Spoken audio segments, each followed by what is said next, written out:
Hello and welcome to your in-depth forecast for week commencing the 17th of January for the Sun or the Ascendant.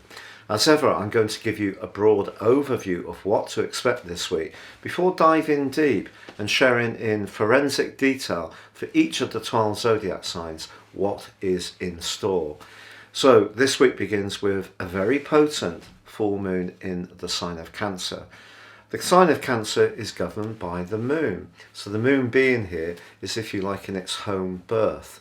But this opposition with the sign of Capricorn is very marked because in Capricorn, Pluto, the planet of change, is very closely tethered to the Sun, and therefore the moon's in an opposition to Pluto as well as the Sun. When the moon and Pluto are in the mix in an opposition, that can create a polarization, and it can be quite difficult to find a balance. Now the moon's asking us to stay mindful as we punch our way towards our goals, ambitions and targets, very Capricorn energy, and very much the physical world. The Cancerian energy is reminding us that we must stay in touch with how it feels, and if something feels not so comfortable, even if it's given us some form of success or progress, just to try to reconfigure things so things are a little bit better aligned. And this energy will last for the next 2 weeks.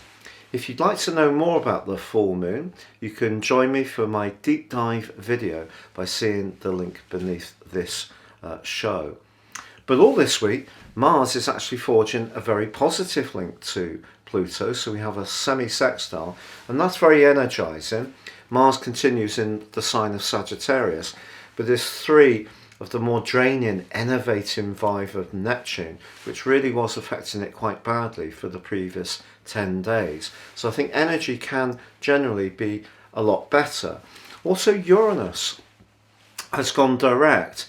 Uranus has been in a very jagged, abrasive right angle with Saturn, and the great news is as the Sun moves on Thursday into the sign of Aquarius, the right angle between the 2 rulers of Aquarius, traditional Saturn, modern Uranus, actually stretches out to 4 degrees. Now when I do the sun sign forecast, I always take into account influences within 3-degree orb. So that's a very precise influence. So they're starting to stretch apart now, and they really have caused immense impact over the last year and given us quite a few sleepless nights, made us more agitated, perhaps seen us quite frustrated by the restrictions that may have been imposed upon us. But now things will ease a little bit. But the Sun moving into the sign of Aquarius joins up with Saturn, but also with the retreating Mercury, still in that retrograde. So the Sun moving into this area can mitigate some of the snags that Mercury in Aquarius in retrograde can create. So if there has been some tensions around friendships, or perhaps we just haven't heard from someone, perhaps we've been preoccupied with those more worldly aims and ambitions, then what the Sun's saying is that it's very important to stay joined together with others. Now as the week draws to a close, it's the Sun's turn to be in a semi-sextile, but this time with Jupiter. Jupiter, of course, has only recently left the sign of Aquarius the last 3 days of last year, so it moved back into its home zone of Pisces, but it's actually beautifully aligned to the Sun as this week draws to a close. So there may be some good news that we're not expecting. Perhaps someone we haven't heard from for some while is going to be in contact, or a good deed can come in our direction, or perhaps it's going to be us who does something more altruistic for another person. This is also a week when Venus, the planet of love, but also of loot, forges a very promising link with Uranus. If this rings a bell, it's because Venus is retreated in its retrograde to the point of reactivating its 120-degree enabling trine with the rather erratic energies of Uranus. But this is just saying to us, look, if we can think outside the box when it comes to our resources, and perhaps also our relationships, to try to enliven them with some freshness, then that's a smart thing to do. Now, if you're new to my channel, I would be honoured if you would subscribe. Please click or tap on the bell notification symbol.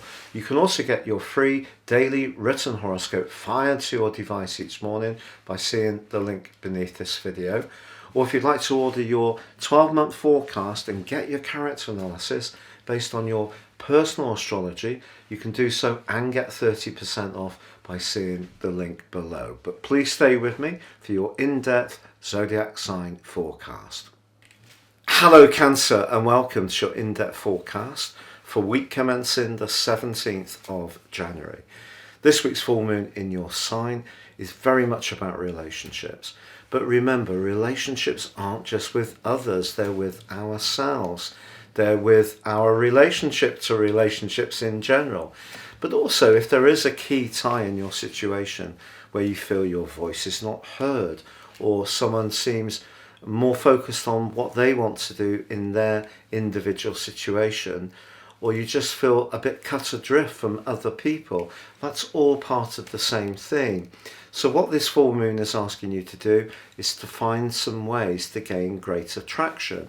And the secret could be in the guise of Uranus, which goes direct on Tuesday, but is linking with Venus in your sector of relationships all through this week. Now, because this aspect happened before and is being repeated because of the retrograde to Venus, it's another opportunity to visit perhaps a relationship which still isn't giving you quite the return that you want. So I definitely think with Pluto, which can see people quite ruthless in how they wield power, but it can be an agent for positive change. And of course Uranus can also be very much about changing things, but we shouldn't just change things for the point of it. So Uranus can give us an opportunity to tune in to our higher truth, particularly for you as it is in your 11th house, very much about your future. So perhaps what you're really wanting is a pre-existing relationship, which means a lot to you, to just be much more in touch with your direction in life, which may, I feel, be changing. So all long-term relationships require an observance of the potential that the individuals involved can alter. But if one person assumes it's just the same, that can leave the other person feeling very much marooned. So working hard at your relationships in general is important, but it's equally important that people work at their relationships with you. And I think that's going to be highlighted by this full moon as well. Now, by the end of this week, of course, the sun does dive deep, moving into your 8th house.